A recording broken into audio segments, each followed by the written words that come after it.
There were a lot of advantages to working in a small, 3-person office. No gossip, no drama, and a grateful, genuinely kind boss who recognized how vital her 2 employees were to keep things running. There were downsides too, like not having anyone new or at least different to talk to for 40 hours a week, and the generally slow nature of the business, which meant I probably spent more time surfing the net than I did doing actual work.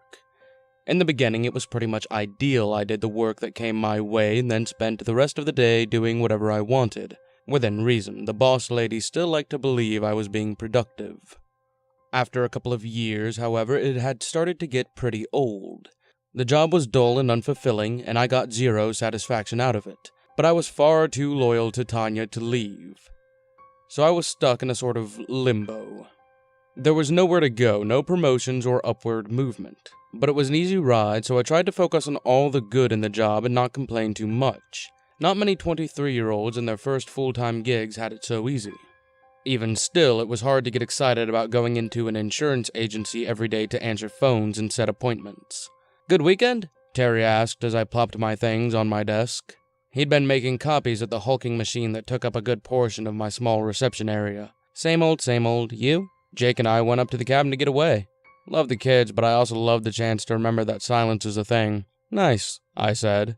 I was never very good at small talk. Terry didn't mind, though. Like he'd just said, he appreciated silence. Terry returned to his office to do whatever it was a bookkeeper does, and I booted up my computer to check Tanya's calendar for any appointments before flipping over to Facebook. Tanya showed up a few minutes later with coffee and donuts and told us at length about every tiny detail of her weekend, right down to the meals she'd eaten and how many hours of sleep she'd gotten. I just smiled and nodded and ate my donuts until she was done. It was a typical Monday. I accepted a couple deliveries for paperwork and office supplies. Terry showed me pictures of him and Jake at their lakefront cabin. Tanya wandered around her office to tell me more about some new computer software we'd started using recently. A first-time client showed up for a meeting, nothing out of the ordinary. When the phone rang in the early afternoon, interrupting my post-lunch days, I grumbled a bit before picking it up. "Good afternoon, Myers Insurance," I said in my sickly, sweet secretary voice. "Hello?" It was a soft-spoken man on the other end. I waited for him to say more, but he stayed quiet. "Hello, sir, how can I help you?" "You guys are that small agency on Sycamore, right?" "We're a single-agent office since Mr. Myers retired," I said. "Is the agent there?" "She's out to lunch at the moment. Can I take a message?" "No, thanks. Is anyone else there?" "Do you have a specific question? Maybe I can help." "I just asked my question," he said. He didn't raise his voice or sound sharp, but there was a coldness to it that sank through the phone and into my skin. "I'm sorry?" "Is anyone else there? Are you alone?" "Are you looking for someone?" Terry had poked his head out of his office and was watching me curiously. He must have overheard the rather odd conversation I was having and been drawn out. He loved when the weirdos called. "Are you going to answer me?" Goosebumps crawled up my arms. "I'd be happy to help you with any insurance-related matters that I can." "Don't worry about it," he said and then hung up. "Hey, Terry?" I asked after I'd set the phone back in its cradle. "Yeah?" he said. I could tell he was waiting for me to tell him about the phone call. "Can you stay here for lunch today? At least until Tanya gets back?" "Sure, I didn't have any plans. Why? Who was that?" "This really weird guy. He kept asking if anyone else was here." "Did you get his name on the caller ID?" I checked it quickly and was disappointed to see it was listed as unknown. Terry reassured me he'd stick around and that it was probably just a creep getting his rocks off creeping, which made me feel a bit better, but every time the phone rang after, I felt a slight tug of nervousness in my gut. The next day, we got another call from an unknown number. This time, Terry answered. "Good morning, Myers Insurance." He waited a moment and then shrugged to me. "Hello?" After another couple of seconds, he hung up. "Nobody there," he said. Unknown called back a few hours later. "Hello?" "Hello." The same man as the day before said when I answered. "Are you alone?" "No, my boss is here. Would you like to speak with her?" I said. It was difficult to sound calm when my hands were shaking. "No," he said and hung up. A few more days passed before we heard from him again. The moment I picked up, I could hear him breathing heavily into the line. "Please stop calling," I said before he could speak. "Is it just you in the office?" he asked directly. his tone low and filthy. "Are you alone now?" I never disconnected a call so quickly in my life. I told Tanya about the caller after that, and she asked Terry if he would take phone duty for a while. "He'll get bored once he realizes that he's not going to be able to talk to you," she said. "He'll stop." We only got one more unknown call for the rest of the week while Terry was manning the line. When it came in, Terry answered with the usual greeting and then waited for the predictable silence. After it dragged on for a while, Terry went off. "Look, asshole, I don't know what you're trying to accomplish here, but if you don't knock it off, I'm going to get the police involved. Blocking your number is cute and all, but it doesn't make you untraceable. Consider this your only warning. You bother us again, and I will make sure every officer in the country crawls so far up your ass that you'll be tasting their badges, got it?" He slammed the phone down and raked a hand through his hair. "Wow," I said. I'd never heard Terry swear, much less threaten anyone, and I was a bit taken aback. "He laughed," Terry said incredulously. "That son of a bitch laughed at me." "I wouldn't worry about it." It was my turn to calm him down. "He's just trying to be tough." Terry stomped back to Tanya's office and told her about the exchange, demanding that she call the cops if the creep ever called back again. "All right, of course," she said, waving him into a chair so he could cool off.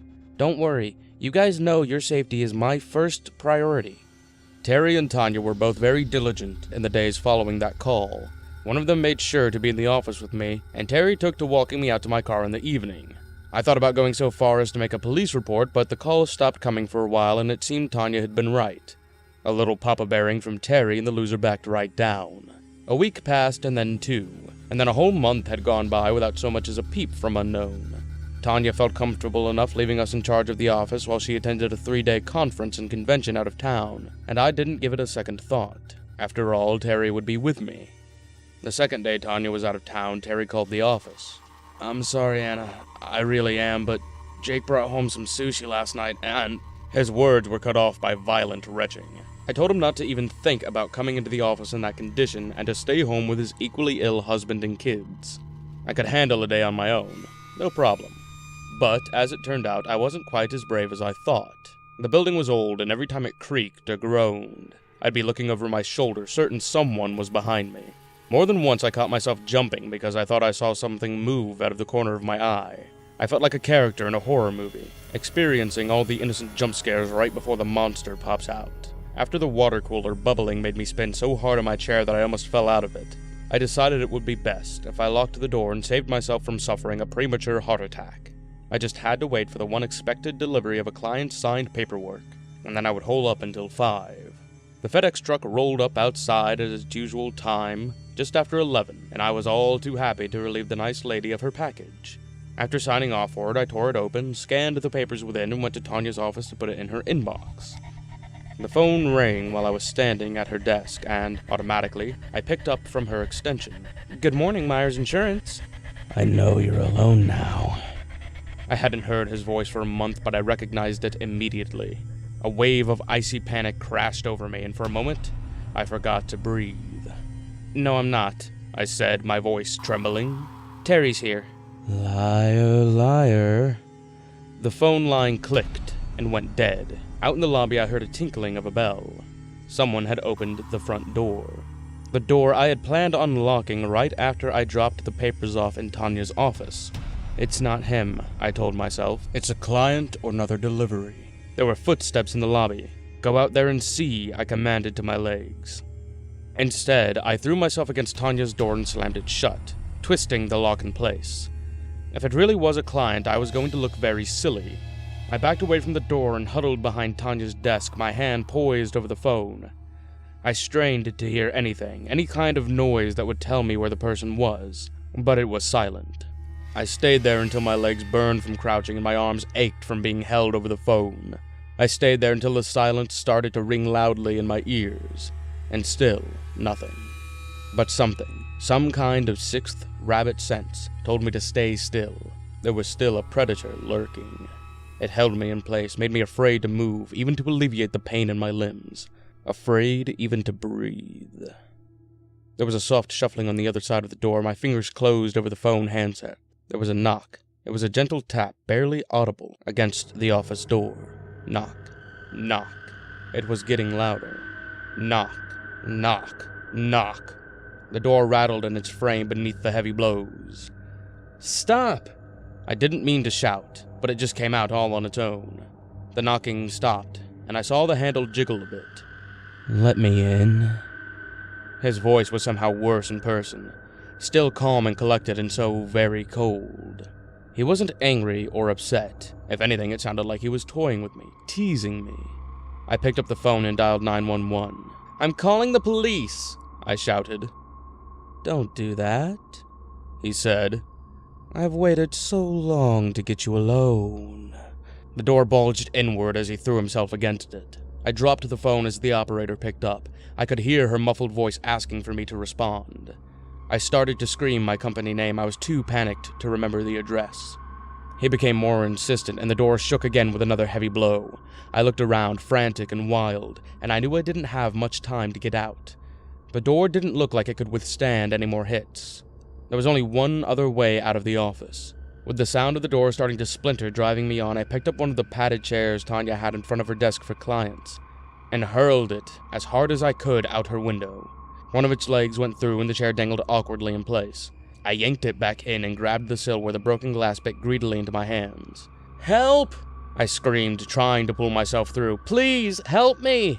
A lawn care worker for the business next door, startled by my sudden appearance, was holding up a pair of pruning shears defensively and staring at me with wide eyes. "Help!" I pleaded again, waving a bloodied hand at him. He immediately dropped the shears and was running towards me, calling over his shoulder to another couple of men who'd been working nearby. I wrapped my arms around his neck the moment he was close enough and held tight, screaming for him to get me out while he and the others tried to keep me from cutting myself further on the broken window. Behind me, the office had gone quiet again. By the time the police and paramedics arrived, the man was long gone. The only sign he'd been there at all was the heavily fractured door to Titania's office, which I was told was one hit away from giving way. Tanya was very understanding when I called her to quit that night. It wouldn't have mattered if she wasn't. There was no way I'd ever go back to work there after what happened. No way I'd ever feel safe. And there was definitely no way I'd ever work in a place where I'm left alone ever again.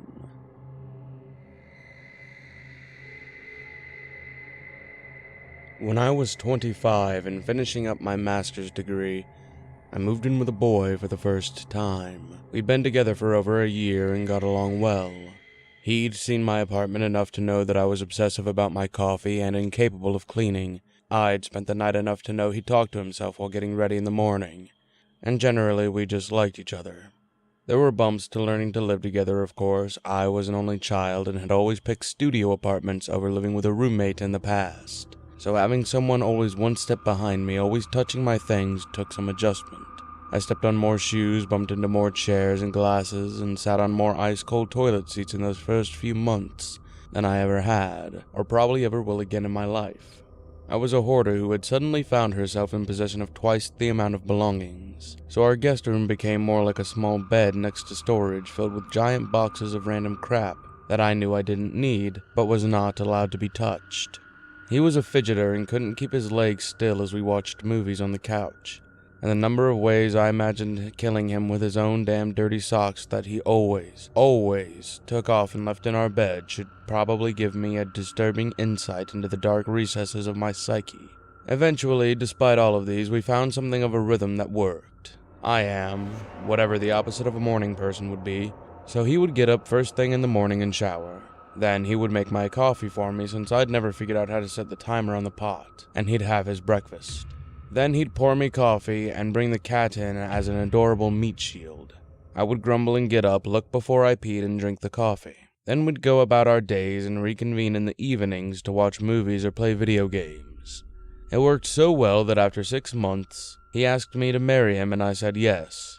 Of course, as soon as we'd planned everything, he got the fellowship offer. As an artist hoping to live off of his paintings, the art scene in our small college town couldn't exactly be considered booming. He'd looked around for a long time for an opportunity to move elsewhere, but then he'd met me and we'd hit it off. But now, here was an amazing chance to go to Chicago and work with established painters and make all kinds of connections he couldn't even dream of here. So now, with 2 months to go until the wedding, and a year left in my program keeping me tied here, We started considering spending our first year of marriage separated by hundreds and hundreds of miles.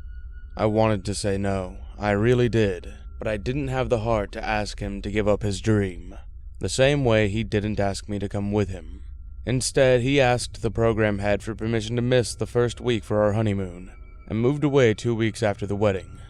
The first night was soul-crushing. He sent me Snapchats of the cute little brownstone he had a room in, video chatted to show me the view from his window and how tiny the shower in his bathroom was. But deep down, there was a hollowness to the interactions, something to indicate that for the next year, neither his little brownstone nor my beat-up 2-bedroom apartment on the edge of campus would really be home. The cat probably had the hardest time adjusting. Apparently, I played with her wrong, and so anytime I tried to dangle her favorite toy, a bird attached to a long stick by a string, in front of her, she'd stare at me until I gave up and set it down. Immediately after, she'd snatch it up into her mouth by the bird and drag it around the apartment, meowing at every door to coax my husband out to play. That night, I sat next to the door of the spare room with her and cried while she stared at the white wooden frame expectantly. The next morning, I woke up to the blaring of my new alarm, feeling drained. I got out of bed with eyes swollen from both tears and sleep, put down the seat, and peed while brushing my teeth at the same time because I was just out of fucks to give. The process of washing my face seemed a little more like slapping water onto it, but I felt marginally more human by the time I emerged from the bathroom, only to hear the sound of the coffee pot from the kitchen.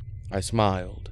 He'd figured out how to set the timer for me. I pulled out my phone and sent a quick text to say I love you and poured myself a morning mug. Even still, I fell into a depression for the first few weeks until slowly coming around to my new reality. Despite the distance, or maybe because of it, my husband was as affectionate and attentive as I could have asked for, and I fell asleep most nights while he chatted about his day on the phone. It was nice not to feel alone, and the intimacy kept the marriage from wilting. We made sure to carve out time daily, texting on breaks and having at least a quick call every night before bed. Since suddenly we were a 2-household marriage, I'd taken on extra hours on top of my schooling and began coming home less and less that fall. Unfortunately for Kitty, what time I was home was generally spent studying or attempting to tidy up, and she seemed totally disgusted with me.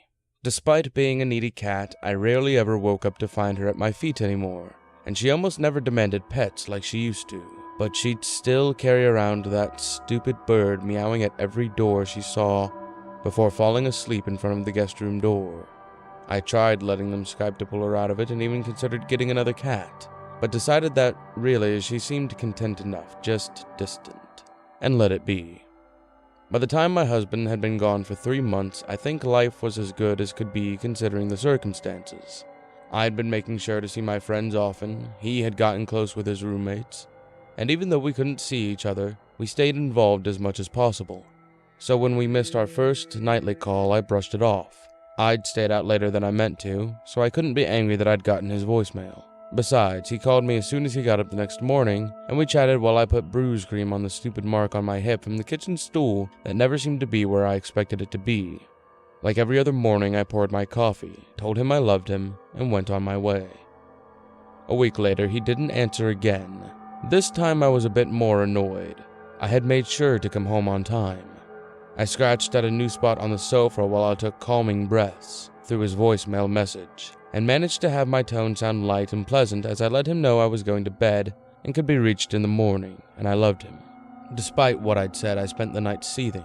A storm outside my window kept me awake, and the chill leaking in made me actually aware of how large and cold the bed really was.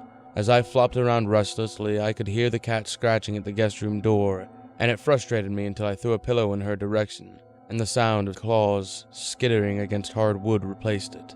After a giant clap of thunder startled me and cut the power, I finally resigned myself to knocking back a sleeping pill and burying my face under the blankets until I drifted into a fitful sleep.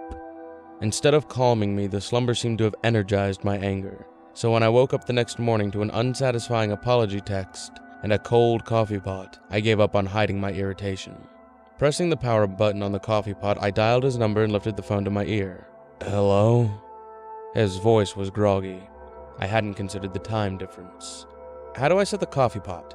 I snapped, bypassing the small talk. What? The confusion bled through, grating on my nerves even more. The timer on the coffee. My power went out last night, so I'd need to reset it.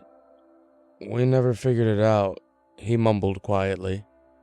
There wasn't a way to set anything but the clock. Okay, yeah, but it's been working fine for the last 3 months, so what the hell happened? We both knew I was talking about more than the coffee pot, and the silence hung awkwardly over the line. Hun, he started.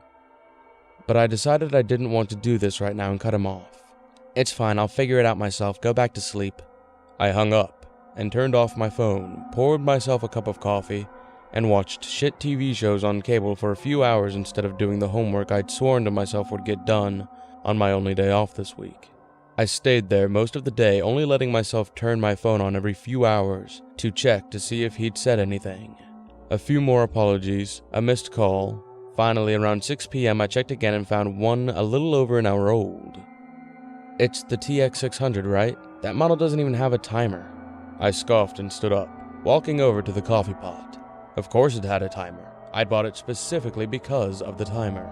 The whole point was having coffee waiting for me, just like it had been every day.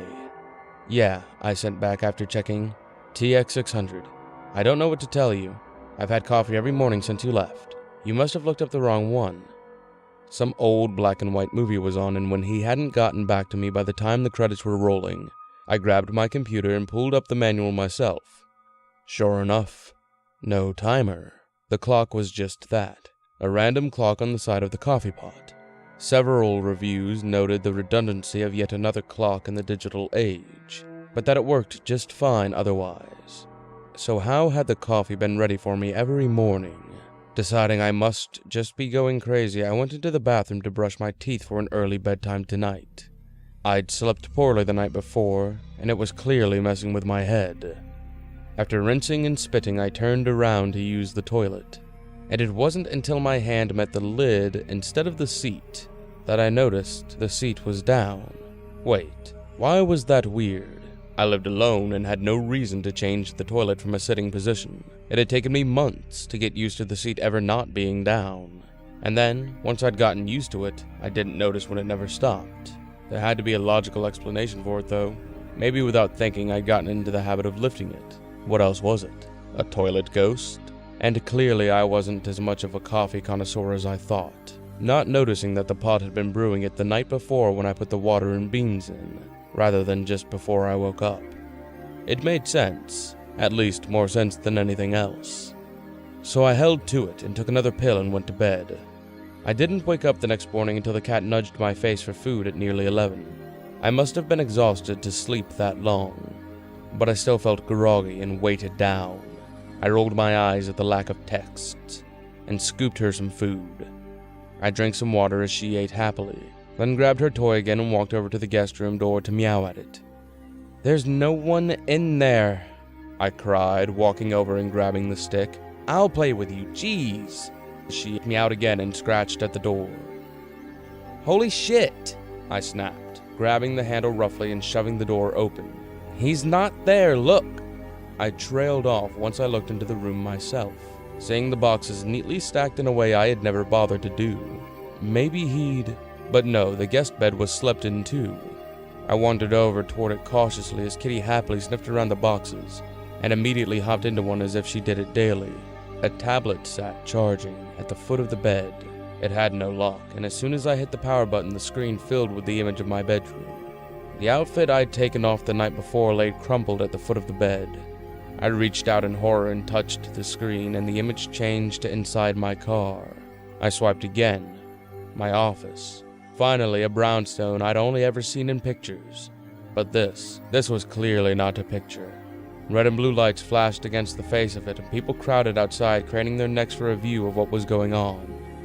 I couldn't hear the gasps or cries, but the fear and shock was plain on some faces, while morbid curiosity shined on others. An officer stood out front, keeping the crowd out front. And then, at that moment, my phone rang.